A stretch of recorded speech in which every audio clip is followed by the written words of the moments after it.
La RTI, la BRVM et BNI Finance vous présentent Flash Bourse.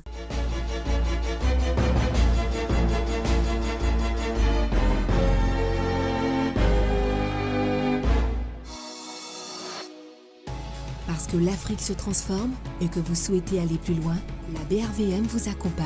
Pour vous, nous renforçons la dynamique de l'investissement et brisons les barrières pour mieux exploiter le potentiel économique de l'UEMOA. Parce que la technologie évolue, pour vous, nous créons de nouveaux produits et élargissons les horizons de placement. Avec la BRVM, investissons pour une croissance plus forte et mieux partagée. Bonjour à tous, ravi de vous retrouver comme chaque dimanche pour un nouveau numéro de votre Flash Bourse. C'est la première émission boursière en Afrique de l'Ouest. Au programme cette semaine, les indicateurs du marché de la BRVM, l'analyse de Pierce Joël Nguessan de BNI Finance et pour finir, bien sûr, votre séquence préférée, comprendre la bourse et son fonctionnement. La semaine a clôturé avec 17 titres en hausse contre 21 en baisse. La plus forte hausse est CETAO Côte d'Ivoire, 490 francs CFA, plus 40%, tandis que la plus forte baisse est SAPH Côte d'Ivoire, 4000 francs CFA, moins 8,88%.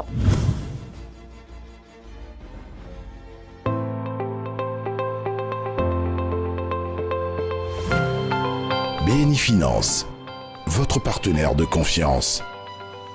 Filiale du groupe BNI. Ce dimanche, pour l'analyse de la semaine boursière, nous recevons Pierce Nguessan, analyste financier senior à BNI Finance. Bonjour Pierce, nous sommes ravis de vous avoir. Je suis tout autant ravi. Bonjour Alexis, bonjour à tous. On commence avec ce qui retient particulièrement notre attention, notre marché boursier, qui a terminé au vert à la séance du vendredi 23 mars 2018. Sans indice, le BRVM Composite et le BRVM 10 se situent à 241,3 points pour le premier et 218,55 points pour le second. Par conséquent, par rapport à la semaine précédente, le marché a progressé de 1,02% pour l'indice BRVM 10 et 0,15% pour le Composite. Alexis, pour parler des performances enregistrées cette semaine au niveau des sociétés, il serait opportun d'apporter certaines précisions. Excellent, nous vous écoutons. Alors, nous parlions en début d'émission de performances hebdomadaires sur CETAO Côte d'Ivoire, NEI SEDA Côte d'Ivoire et Nestlé. Il est important de relever que sur les 3,5 milliards de transactions hebdomadaires du marché, seulement 5,5 millions ont entraîné la hausse de 40% sur CETAO Côte d'Ivoire.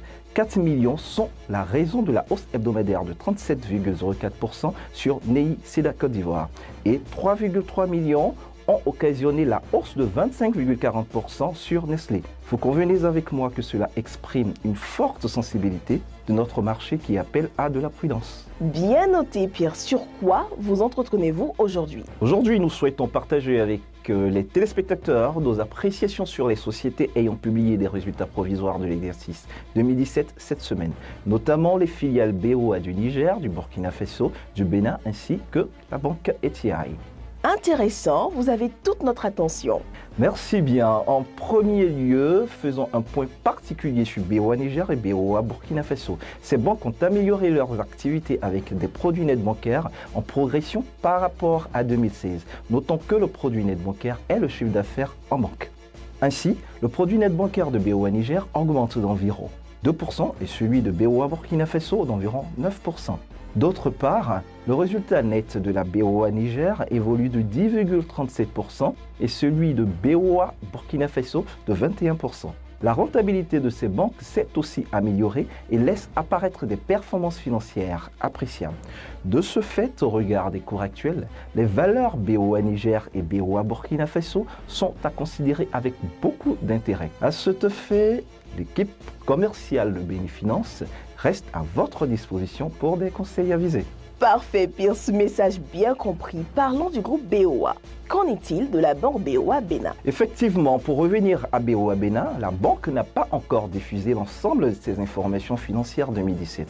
Toutefois, il a fait part au marché de son résultat net qui est en régression d'environ 8% par rapport à 2016. Nous y reviendrons sûrement très prochainement avec plus de détails. Grand merci pour toutes ces informations. Avez-vous quelque chose à rajouter? Tout à fait, je vous en remercie Alexis. Je souhaiterais terminer mon propos en faisant un focus sur les dividendes annoncés récemment. Notre marché est très attentif face à la politique de distribution de dividendes d'une société parce qu'elle donne aux actionnaires un revenu fixe qui représente le minimum qu'on puisse gagner en une année. Sur ce, les banques BOA du Niger, du Burkina Faso et du Bénin, ainsi que les CIB, ont communiqué un dividende pour leur exercice 2017. Enfin, la société ETI, contrairement à l'année passée, ne compte pas distribuer de dividendes pour l'exercice 2017. Merci Pierce et excellente semaine à vous. C'est Bénifinance qui vous remercie, vous et chacun de nos téléspectateurs. Pour rappel, nous restons disponibles pour tout conseil dans nos locaux situés au plateau à l'immeuble Belrive. Certains se demandent s'il ne vaut pas mieux rester à l'écart du marché boursier car trop risqué.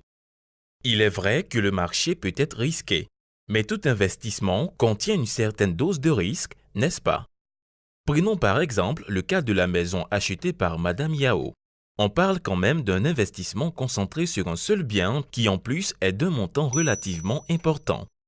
En cas d'accident par exemple, si la maison prend feu ou est inondée, Madame Yao pourrait perdre tout son placement d'un seul coup.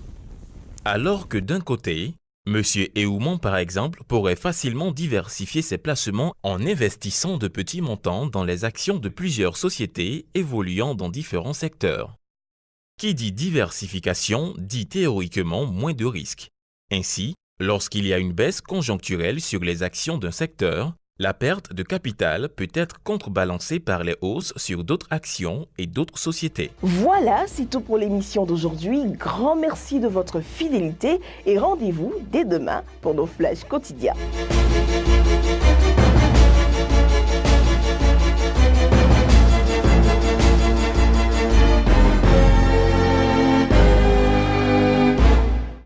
La RTI, la BRVM et BNI Finance vous ont présenté Flash Bourse.